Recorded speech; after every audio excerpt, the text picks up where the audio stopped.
नमस्कार मंडळी, मी कृष्णा आणि मी आज आलो आहे गुजरातमधील सर्वात प्रसिद्ध मंदिर म्हणजे सोमनाथ मंदिराला भेट द्यायला.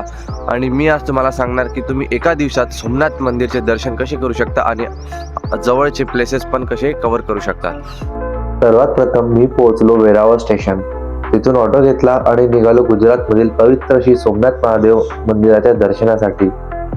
आधी आम्ही थांबलो श्री सोमनाथ डॉर्मेटरी अतिथीगृहात, थोडा आराम केला, फ्रेश झालो आणि मग निघालो त्रिवेणी संगमाकडे. त्रिवेणी संगमात स्नान केल्यानंतर मन अगदी शांत आणि प्रसन्न झालं. त्यानंतर आम्ही घेतलं पहिलं आणि अत्यंत पवित्र दर्शन श्री सोमनाथ महादेवाचं. हे मंदिर म्हणजे केवळ एक तीर्थ नाही, तर श्रद्धा, इतिहास आणि आस्थेचा जिवंत प्रतीक आहे. त्यानंतर आम्ही भेट दिली जुन्या सोमनाथ महादेव मंदिराला. ते अहिल्याबाई होळकर यांनी बांधलेलं आहे.